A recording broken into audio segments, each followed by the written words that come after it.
dari Kemjati, izin cari Ibu untuk memenuhi tugas mata kuliah kewirausahaan yang diampu oleh Bapak Yudi Mahadianto. Sebelumnya, apakah boleh Bu? Boleh dilanjutkan. Sebelumnya dengan Ibu siapa Bu kalau boleh tahu? Ibu Ananti Sofa. Ibu anak panggilannya. Ibu Ana. Nama batik ini dari nama ibu. Oh, Sofa. Sofa. Sofa ya. Untuk sejarahnya gimana Bu? Dari awalnya tuh? Sejarahnya dulu orang tua ibu itu batik. Ya. Jadi narusin gitu, narusin usahanya orang tua, bisa juga biar mempermudah pemasaran batik di daerah sini gitu. Berarti turun-temurun ya Bu? Kalau ada tempat apa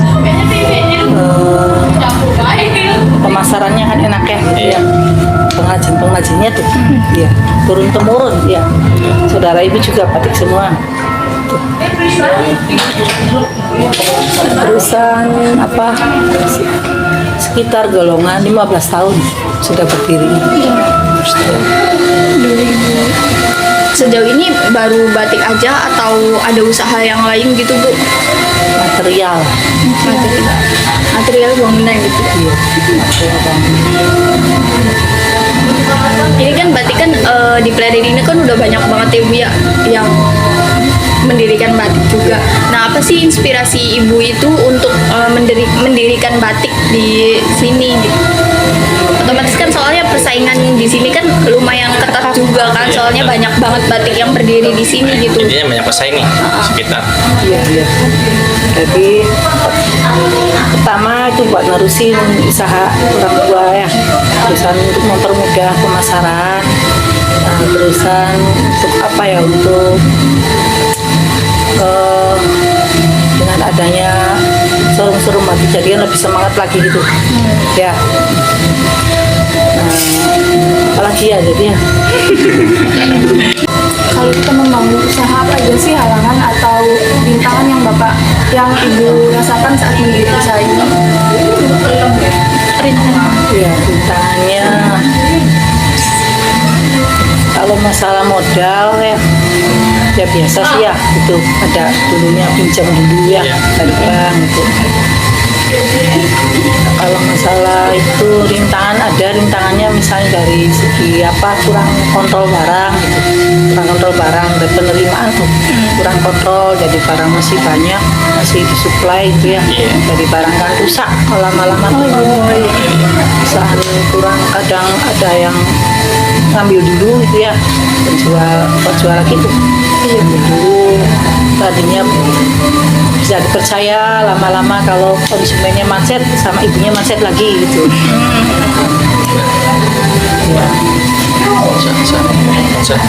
Apa usaha Ibu tuh memberikan dampak yang positif terhadap masyarakat? Alhamdulillah dengan adanya penjualan yang alhamdulillah meningkat gitu ya, berikan ibu bisa, untungnya itu bisa buat berbagi gitu ya, dapat membantu masyarakat.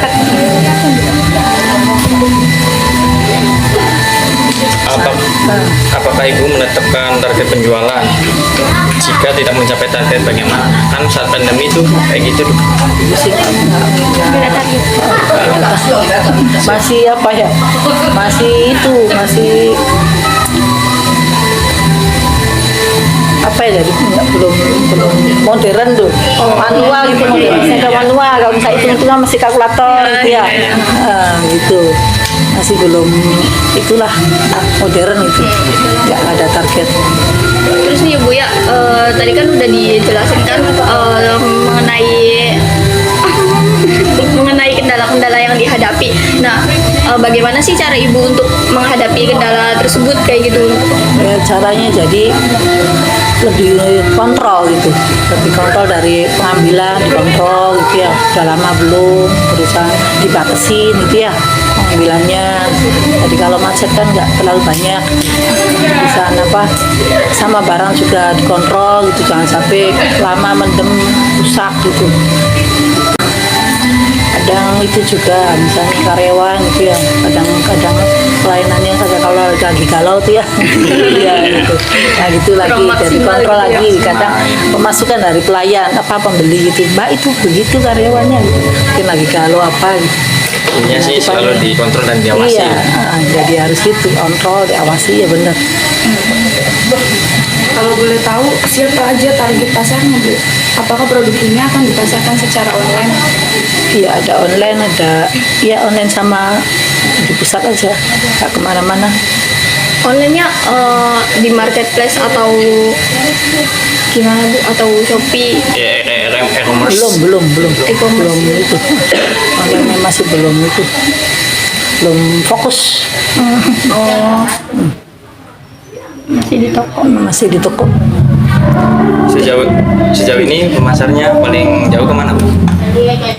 Banyak kan di sini pendatang tuh dari Jakarta, Bandung. Kadang paket-paket ya dari itu aja daerah-daerah itu Jakarta, Bandung, Tasik. Terus nih Bu, ya kan di sini kan banyak sekali ya, banyak yang jual batik. Nah, saya ingin tahu bagaimana sih strategi menarik pembeli itu?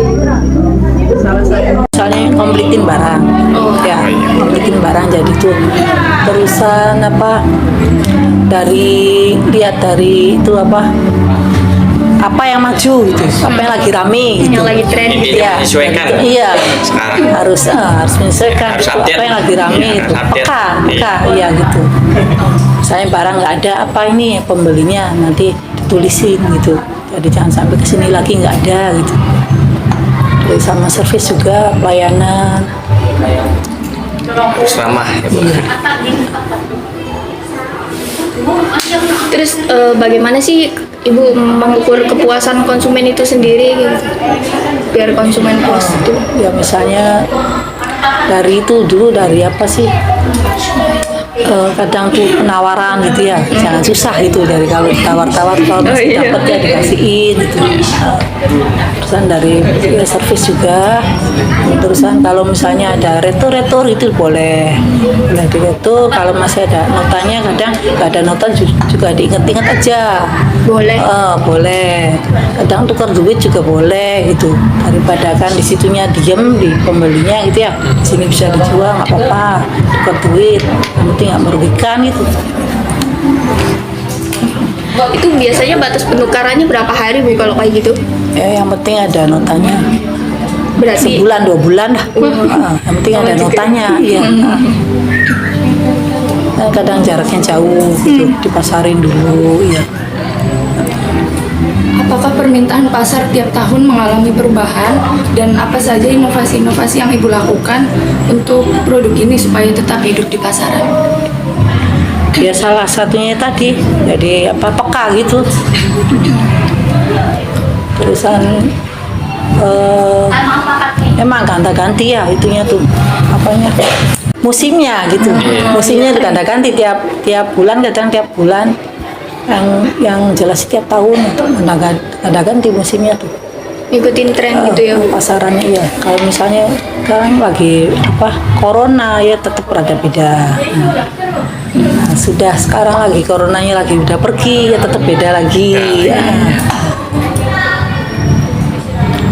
Terus kadang tuh ini dari apa sih ada artis yang pakai batik gitu tuh. Wah rame jadi. Rame. Pengen batik itu, pengen batiknya gitu.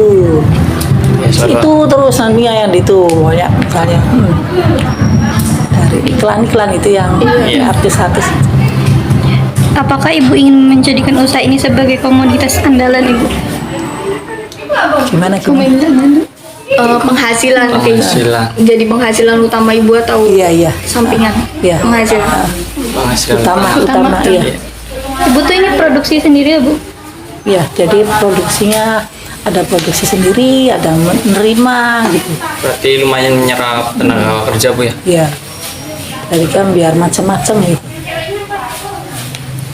Ada yang dari luar juga ada, dari Pekalongan. Oh, Kalau boleh tahu pabrik produksinya di mana ya Bu? Di pengrajin di bawah. Oh, di bawah. Di bawah pengrajin Ibu sih. Oh, iya. Pengrajin. Jadi misalnya pengrajinnya punya berapa? Punya 5. Tiap pengrajin beda-beda khasnya, motif-motifnya gitu.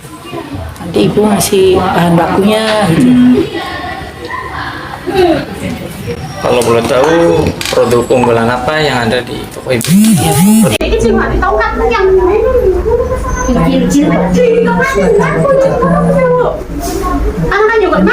yang nggak sedia kayak gitu. Soalnya kadang tuh kalau hajatan itu kan yang belinya banyak, yang Iya, deket tuh banyak. banyak, terus nanti yang dibeli berapa gitu. Iya. Jadi kadang tuh ada yang nggak sedia tuh begitu. Terus sisa-sisanya itu kadang jualnya rada itu. Susah. Sisa-sisanya. Jadi ada yang nggak sedia gitu. Seragaman ya, itu keunggulannya ya. Terus apa ya? Ya bahan-bahan juga. Di sini tuh ada bahan baju jadi, bahan dasar-dasar. Terus Bu, di sini kan lumayan banyak gitu ya Iya. karyawannya. Nah itu karyawannya dari masyarakat sekitar Nah, di atau sini aja. Nggak ada yang jauh. jadi lebih efektif gitu ya Bu?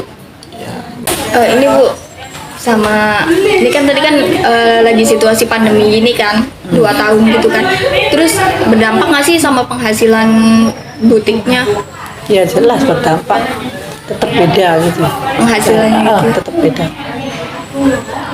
Kalau waktu corona kan yang dari luar kan kurang masuk.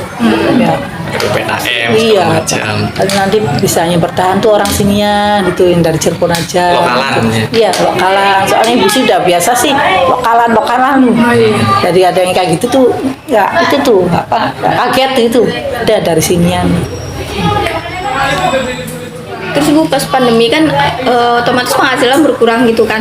Terus penghasilan berkurang itu Ibu melakukan PHK besar-besaran terhadap karyawan atau Enggak, tidak? jadi tetap aja karyawan tuh bekerja tapi di rolling. rolling. Dari misalnya seminggu biasanya ada yang libur 1, sekarang seminggu berapa dapatnya misalnya 3 kali gitu. Nah tergantung rame enggaknya, kalau lagi rame ya maju lagi 4 kali seminggu gitu. Jadi tetap aja itu orang kerja tuh nggak full waktu zaman itu. Terus untuk mengenai barang-barang yang kayak lama untuk laku terjualnya tuh Bu, itu tuh kayak gimana? Nah iya, Gimana? di sini paling tuh nantinya biar manfaat. Kadang kalau kelamaan kan rusak ya. Iya. Kalau nungguin orang beli aja kadang tuh kalau pembeli kan pengennya Yang yang bagus. bagus. Ngasih-ngasih juga misalnya buat THR pengennya yang bagus. Salah tak bagi-bagi ke daerah-daerah gitu, per blok gitu. Ke musola kadang buat pengolahnya gitu ya, macam musiknya per blok, nanti punya ngasihnya per blok gitu. Ya buat DKM itu. Iya, per blok. Ada lagi nih Bu, pertanyaannya mengenai produksi batik itu sendiri. Bagaimana cara memproduksi batiknya untuk di butik Ibu ini? Caranya itu ada 3 proses, ada yang pembuatannya melalui manual, batik tulis, batik cetak, jadi pakai stempel itu. Kalau batik cetak pakai cetakan stempel. Seotak dicetak. Kalau batik print itu namanya sablon, tambah cepet lagi, pokoknya alatnya besar dari situ. Kalau batik print harganya terjangkau, rada murah. Nah, kalau yang rada itunya batik tulis, nah, rada beda harganya, terusan cara pembuatannya juga rada lama. Soalnya lumayan rumit Bu ya pembuatan. Peminatnya juga rada nggak banyak kayak batik cetak, batik print. Iya. Kenapa Bu? Peminatnya lebih Ya sedikit? kan rada harganya, Lumayan. Harganya lumayan mahal gitu ya. Lumayan. Terus Bu, di sini kan ada kayak rak-rak buku kayak gini ya. Itu untuk apa ya Bu? ya kadang ini buat pengunjung di sholat nunggu, terus buat anak-anak showroom kadang minjem. Kayak pojok baca gitu Bu ya. Nah iya, buat itu tambah ilmu, tambah semangat. Karena ada badannya. Makanya Buku adalah jendela dulunya tuh dunia. sering beli sih kalau waktu dulunya tak kumpulin gitu. Oh iya. Iya, Berarti Ibu suka membaca buku ya Bu? ya ada. Buat yang terakhir, bagaimana mindset seorang entrepreneur dalam menjalankan usaha agar tidak menyerah di tengah jalan? Apa ya maksudnya? entrepreneur Jadi itu agar ibu pengusaha tuh Bu, Tidak. Enggak. biar nggak Putus asa. putus asa di tengah jalan. Ya jadi gini ya, namanya orang usaha kan ada pasang surutnya gitu aja, gitu ya. Nah, terusan apa ya? Misalnya barang-barang yang kurang jalan tuh, ya asal kita sabar nanti juga jalan gitu. Kadang-kadang kadang ada orang yang nggak sabar pengennya diretur barang. Kalau diem lama sedikit diretur gitu ya. Jadi itu kesabaran juga, itu juga pengaruh juga gitu. Jadi apa sih, kadang barang ada yang keluarnya cepet, keluarnya lama gitu. Tuh. Jadi kadang prinsipnya ada yang asalnya dari uang nanti juga jadi uang. Iya. Iya. Terima kasih atas waktunya. Mohon maaf bila mengganggu waktu Ibu. Maaf jika ada salah kata ya, Bu, ya. Sama-sama barangkali ada jawaban ibu yang kurang. Sama-sama barangkali nanti nyusul ada yang perlu ditanyakan nggak apa-apa. Iya. Ya. Makasih ya Bu. Ya, sama-sama. Assalamualaikum warahmatullahi wabarakatuh. Assalamualaikum warahmatullahi wabarakatuh.